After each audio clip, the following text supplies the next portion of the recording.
The Pinecones. I was used to the slow, deliberate drawl of Mrs. Vance, our high school history teacher. She was going over last-minute homework, tips, and topics, what pages we should study, and the not-so-subtle hint that a test may or may not occur next Monday. But I was only half listening today. Normally, I paid apt attention to this sort of thing, being a slightly above-average student and finding my education to be important. I wanted to go to college, and so I made sure to get the best grades I could in school. I averaged high A's with the occasional B. I wasn't a genius, but I was happy with the results. I always studied, even if it wasn't much, and I always made sure I felt ready for any quiz or test I was going to be taking.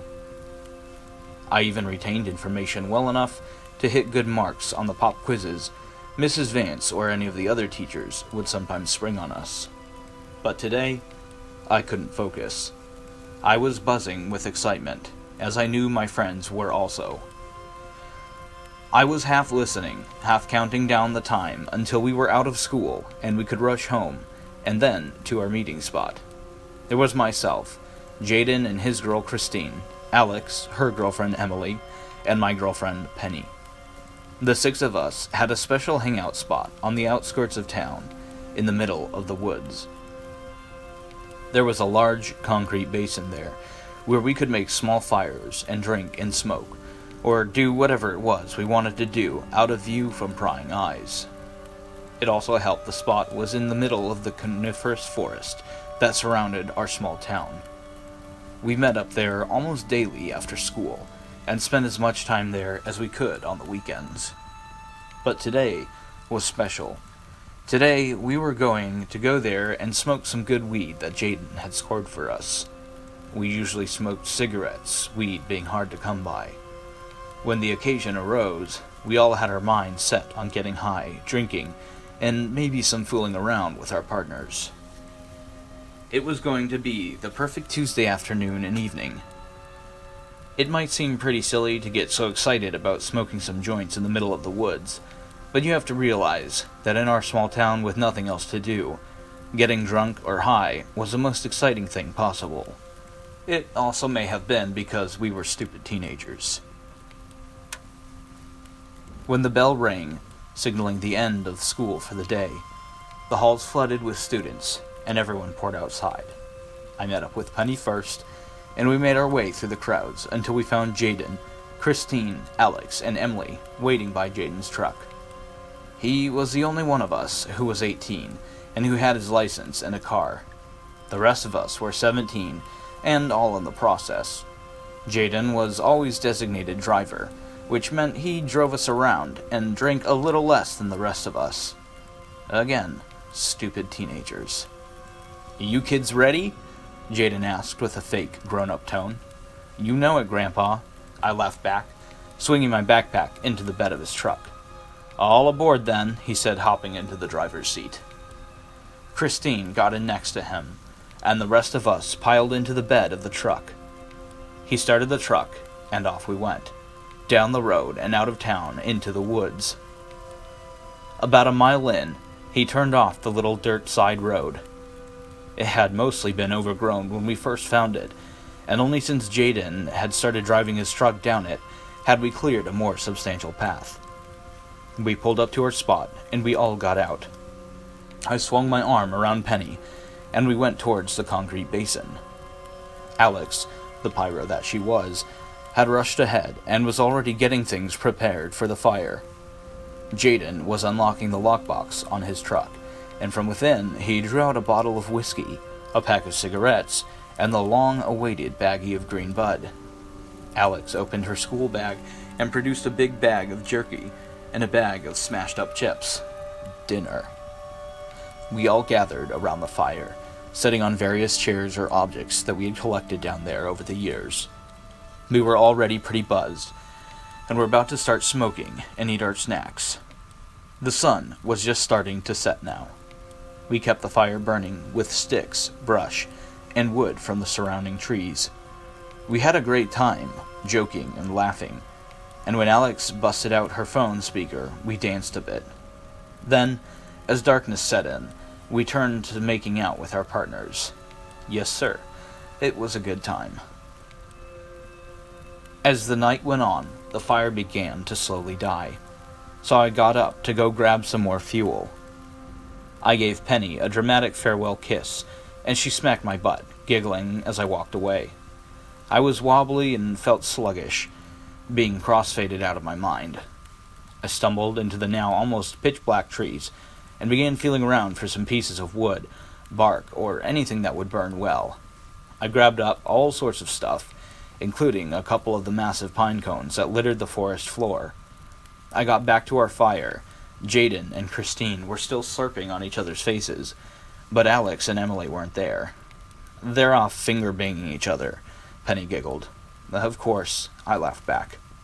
I began throwing wood and brush on the fire. It popped and cracked.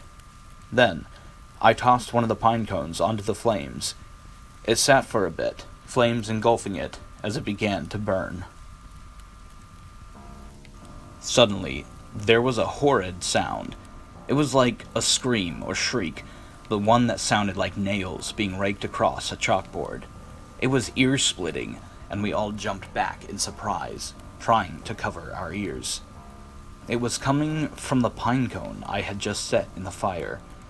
The shriek continued for another few seconds, and then faded off. "What the hell was that?" Jaden asked. He and Christine were still holding each other, but now they were both wide-eyed and staring from the fire to me and Penny. Emily came running up from out of the darkness. "What's going on?" Emily asked. "Everyone all right?" "No idea," I said, still staring at the fire. "We were all so drunk and stoned. Maybe we had imagined it. I don't know. It was something in the fire. I put a pine cone in and it made that sound." Just then, I noticed the other pine cone that I had collected and set next to the fire. It was illuminated by the light. It was moving. It kept gently rocking back and forth, wiggling and wobbling around. Everyone was now staring at it, expressions of shock across their faces. "What the hell?" Jaden said under his breath. I was thinking the same thing. Were we all that drunk and high, or was that pine cone actually moving? It was. It suddenly rolled a bit, and as it did so, it slipped out of the light. We watched it roll and listened to it wobble before the sound stopped. We watched the spot in the darkness before we began to hear a cracking noise. If you've ever crunched a pine cone under your feet, you know what it sounds like a hollow bunch of twigs snapping and splitting. Then, the sound stopped.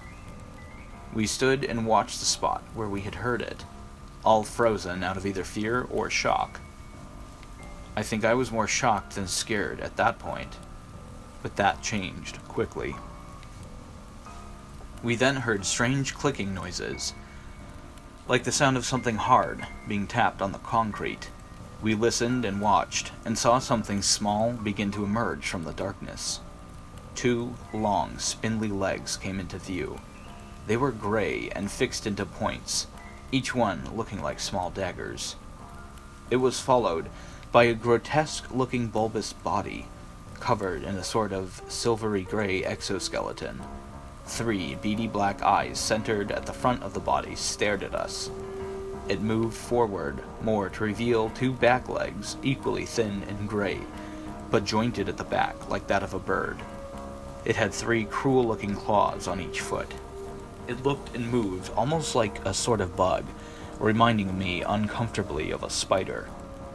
It was only about the size of my fist, and it moved slowly but deliberately into the light, watching us with those void-like eyes. We were all staring, transfixed at the hideous creature before us.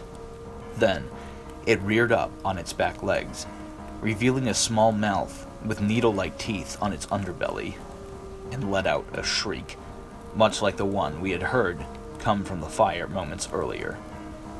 Only this one sounded more like a call than a cry. I screamed and was joined by Penny and Christine. Jaden jumped forward and stepped right onto the thing. It had tried to scuttle away, but his aim was true, landing square on its ugly exoskeleton, followed by a loud crackling and squelching noise. "The hell was that thing?" Jaden half yelled, looking around at us with wild eyes. No one said anything. "Come on, man. You're smart. You know what that was." I shook my head. "We should bring the body back with us. Show Mr. Rellin or something," Penny said, looking a little sick. "The biology teacher?" Right, I said. "All right." Then we heard Emily scream. We turned and looked. We couldn't see her, but we could now hear her sobbing in the dark. And then I noticed a bluish light that must be her phone. "Come on," I said, motioning to everyone, and we made our way over to her. "What's wrong, Em?" "Alex," she said in between gasps and tears. "When that thing came out, I came to get Alex." She held up a jacket. Alex's jacket. It was soaked in what was unmistakably blood. "Jesus Christ," was all Jaden said. Penny was quiet next to me, and Christine was starting to whimper as well. Then, we began to hear that snapping and cracking noise again. Pine cones. All around us, the sound began to fill the night. I pulled out my phone and turned on the light. Everyone else followed suit. We shined the lights around, trying to see into the dark woods, but we could only see a few feet into the trees. The sound of breaking pine cones stopped, and was then almost immediately replaced by the sound of brush and pine needles being scattered about, as a scuttling noise came closer and closer. It was more of those things, those gray bugs. They'd broken out, and now were heading right for us. We probably should have shut off our lights and hid, but who knows if that's what attracted them. Either way, we didn't want to find out what would happen when they reached us. "Get to the truck!" Jaden yelled, and we all scattered. "What about Alex?" Emily screamed at us. "We'll come back and look for her," I yelled as Penny and I grabbed Emily by the arms and began pulling her. As we rushed towards the truck, I ran past the fire and grabbed a long branch that was sticking out of it. The end was a light, and I brought it with me as a torch. Fire always meant safety, right? As we neared the truck, we saw them in our lights. Dozens of those gray little bug things heading towards us. They were coming from all over, and with their speed, they were going to get to the truck before us. But we kept going. We had to try. Suddenly, they all stopped. They had almost completely surrounded us. They covered the ground and the truck. Everywhere we shone light, we saw them. Then we saw Alex. She was now standing in front of the truck. Her expression was blank and her eyes vacant. Her throat was slit deeply, and crimson blood still bubbled out and down her front. "Alex!" Emily shouted, trying to rush to her. I held her back. Alex stared at us, and then slowly began to raise her arm. She pointed at us, and then opened her mouth as if to speak, but the only sound that came out was a horrid shrieking noise. I then noticed something glinting and reflecting the light inside her mouth. 3 black eyes shimmered. I felt sick as I realized that thing was nestled in her mouth, into her throat. I saw one of its front bladed legs was sticking out, Alex's mouth, and raised up. The right leg, same as Alex's right arm, that was pointing at us. That thing, whatever it was controlling her. The left leg came out of the mouth and moved up, and sure enough, Alex's left arm also moved up.